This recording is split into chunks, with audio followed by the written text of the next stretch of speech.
Hello बच्चों। यहां लिखा है a uniform rod of mass m 2√10 kg and length L can rotate in a vertical plane about smooth horizontal axis hinged at point H। इस point पे hinge है।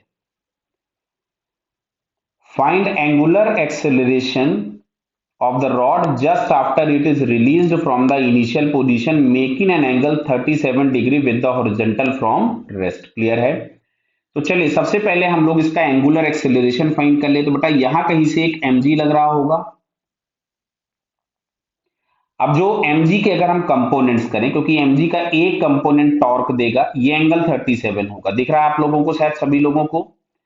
तो ये हम लोगों के पास यहां से आ गया mg cos 37 और एक कंपोनेंट आ जाएगा इस डायरेक्शन में जिसको हम लोग लिखेंगे mg sin 37। क्लियर? तो हमको दिख रहा है कि mg sin 37 तो इसके सेंटर से पास हो गया, तो ये कोई टॉर्क देगा नहीं। टॉर्क के नाम पे आपको मिलेगा mg cos 37 केवल। तो यहां से अगर हम टॉर्क निकालें तो mg cos 37 में इसकी वैल्यू भी पुट कर देता हूं into L/2, perpendicular distance rotation axis से L/2, बिकॉज ये एक्ट हो रहा होगा सेंटर ऑफ मास से, I into alpha. And point के अबाउट आई होता है ml²/3। तो इस l से l कैंसिल हो गया, m से m कैंसिल हो गया, कुछ और कहीं पे कैंसिल हो रहा है? नहीं। तो अल्फा इज इक्वल्स टू हमारे पास आता है 12g/10।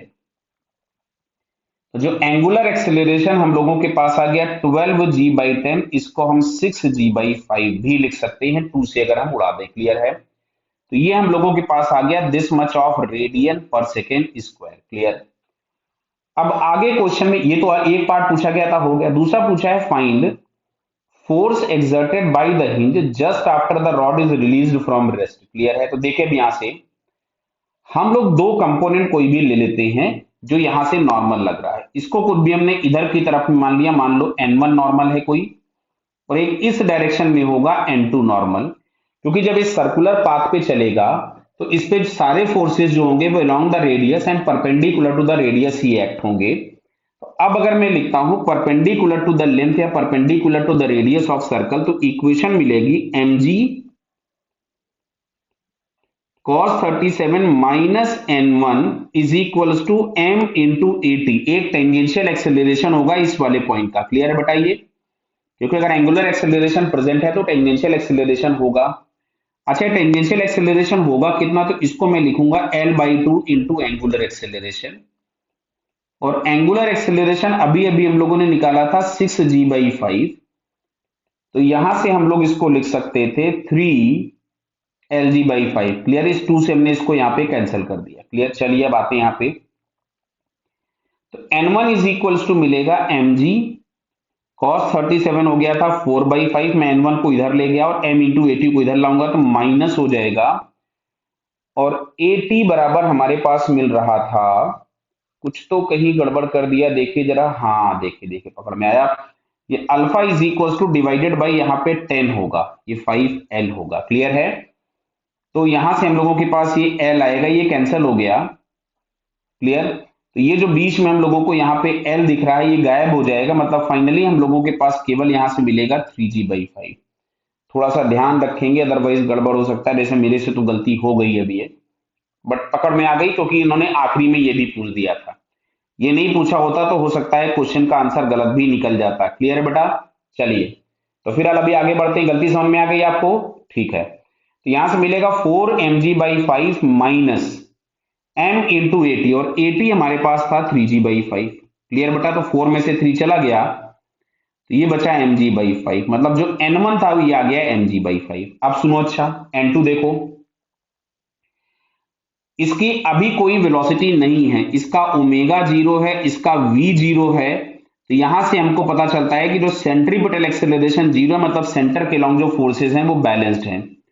तो एक अवे फ्रॉम द सेंटर लग रहा था n2 और एक सेंटर की तरफ लग रहा था mg sin 37। तो इसको हम लोग यहां से लिख सकते थे 3mg/5 n2। तो जो रिजल्टेंट नॉर्मल एक्ट होगा it should be under root of n1 square plus n2 square, क्योंकि दोनों परपेंडिकुलर, एक मैंने अलोंग द रेडियस लिया था और एक अलोंग द टेंजेंट। तो N1 का स्क्वायर, मतलब यहां से मैं mg तो बाहर कर देता हूं, समझ में शायद सभी लोगों को आ रहा होगा, दोनों में mg था, ये आ गया 1/25 और प्लस ये आ जाएगा 9/25। क्लियर है? तो 9/25, कुछ गड़बड़ तो नहीं किया ना? हाँ ठीक कर रहे हैं हम लोग। तो यहां से हम लोगों के पास मिलेगा ये mg, ये तो आ जाएगा √10 और 25 का रूट आ गया बाहर 5। क्लियर है? m क्वेश्चन में दिया था शायद, देखिए m दिया है 2√10, बहुत बढ़िया, 2√10 दिया था m की जगह, तो यहां से मैं लिख रहा हूं 2√10, g की जगह मैंने लिखा 10/5 इंटू √10। क्लियर? तो √10 हो गया 10, मैं यहां से फिर से लिख देता हूं, तो 2 × 10 × 10/5, इससे इसको उड़ा देते हैं 2 टाइम्स, तो यहां से हमको दिख रहा है 40 न्यूटन दिख रहा है बेटा। तो नॉर्मल जो रिजल्टेंट हम लोगों के पास लगता, उसकी वैल्यू आती 40 न्यूटन। क्लियर बेटा? Okay, all the best.